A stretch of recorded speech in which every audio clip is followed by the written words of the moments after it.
ఒక అతను డబ్బులు ఇచ్చుకుని చక్కగా ట్రైన్లో ఒక సీట్ బుక్ చేసుకున్నాడు. ఈ పేడ మొహానికి ఫ్లాష్ బ్యాక్ ఉంది, నేను చెప్తాను. నన్ను చెప్పని. ఒక అతను హడావిడిగా ట్రైన్ ఎక్కేసి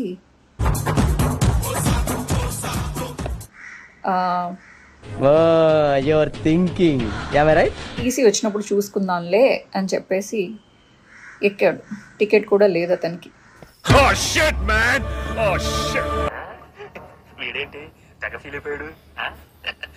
అయితే ఆల్రెడీ కూర్చున్న అతని దగ్గరికి వెళ్ళి, సార్ చాలాసేపటి నుంచి నుంచున్నాను, నా కాళ్ళు చాలా నొప్పి వస్తున్నాయి,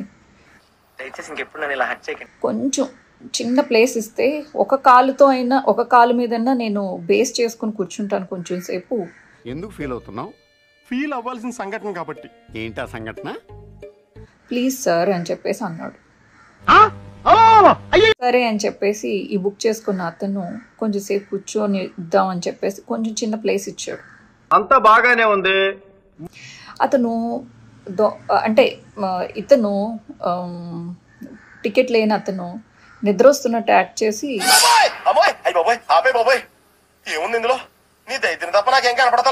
ఆ సీట్లో ఉన్న వాడి మీద పడిపోతానంటే కొంచెం కొంచెంగా ఆ ప్లేస్ ని ఆక్రమించేశాడు.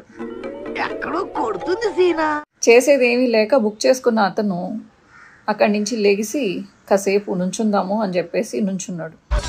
మీ కష్టం పగవాడికి కూడా రాకూడదు గురుగారు. మరే అతను ఎంతసేపటికి నిద్ర లేగవట్లేదు, దొంగ నిద్రపోతున్నాడు.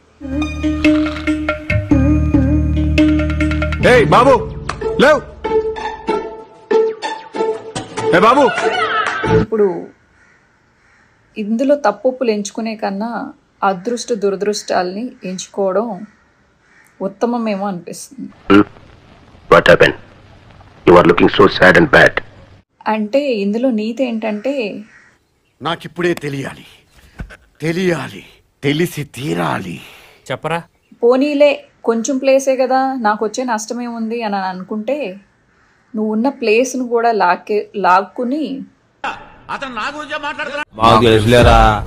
నీకే ప్లేస్ లేకపోకుండా చేసేస్తున్నాడు. వ్యక్తిగత స్వేచ్ఛ, వ్యక్తిగత స్వతంత్రం సుఖాన్ని ఇవ్వలేవమ్మా, ఒంటరితనాన్ని తప్ప. అది నువ్వు ప్లేస్ ఇచ్చిన 5 నిమిషాలకి తెలియదు.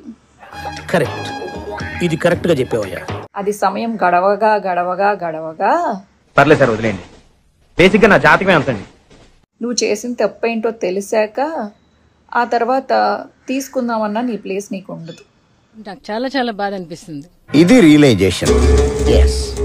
ఈ కథలో నీకు అర్థం అవ్వాల్సింది ఏంటంటే, ఈ కథలో లేదా నీ కెరియర్లో లేదా ఏం చేసావా పసికోన? అది పసికోన కాదు, కసికోన. నీ కుటుంబంలో ఎవరికి కూడా చొరబడడానికి చిన్న ప్లేస్ ఇచ్చినా కానీ రోజుకి వింతగా మారిపోతుందిరా. వాళ్ళు మొత్తం నాశనం చేసేసి మనది అనుకున్నదా మొత్తం లాగేసుకుని వెళ్ళిపోతారు. నిజంగా చెప్తున్నానండి, ప్రపంచం అంతా దొంగ నా కొడుకు. నిజంగా నాకు కంట్లో నీళ్ళు వస్తాయి. నమస్కారం ప్రజలారా, బాగున్నారా? బానే ఉన్నానండి. ఇంకా బీపీ షుగర్ రాలేదు. మన రాష్ట్రంలో ఉండదు, ఏడో తెలంగాణలో ఉంటది. ఏదో యాంకరింగ్లు చేసుకుంటా, ఏదో కొన్ని షోలు చేసుకుంటా ఉండేటువంటి వ్యక్తిని తీసుకొని వచ్చి అసలే దీర్ఘమాగాడు, దాన్ని పోయే దరిద్రాన్ని నెత్తికి పూసుకుంటాడు. మన వైసీపీ పార్టీకి రాష్ట్ర అధికార ప్రతినిధిని చేయటం అయితే జరిగింది. ఆమె ఎవరో కూడా మీకు అందరికీ తెలుసు. అంటే మన పార్టీకు మనకు డ్యామేజ్ జరిగేట్టుగా మాట్లాడింది కాబట్టి నేను ఈ రోజు ఖచ్చితంగా ఆమె గురించి మాట్లాడతా. ఎక్కడైనా సరే అన్నకు డ్యామేజ్ జరుగుతుంది, మన పార్టీకి డ్యామేజ్ జరుగుతుంది. మనకున్నదేమిటో తెలుసా? కసుంది నాకు. ఆ కసేమిటో తెలుసా?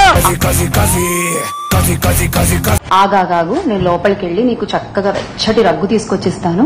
అది కప్పుకున్నావంటే చాలా బాగుంటుంది. నేను ఒక్కసారి అటువంటి దెబ్బ కొట్టినామనంటే నా తర్వాత ఇంకా మూలకెళ్ళి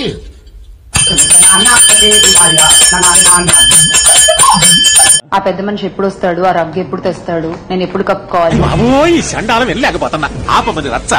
చివరికి ఏం జరిగింది? ఫైనల్ గా మీరు చేత కానప్పుడు, చెయ్యలేనప్పుడు మాటలు చెప్పకూడదు, ఆశలు కలిగించకూడదు. లోపలేం లేదు డొల్లా వెయిటింగ్.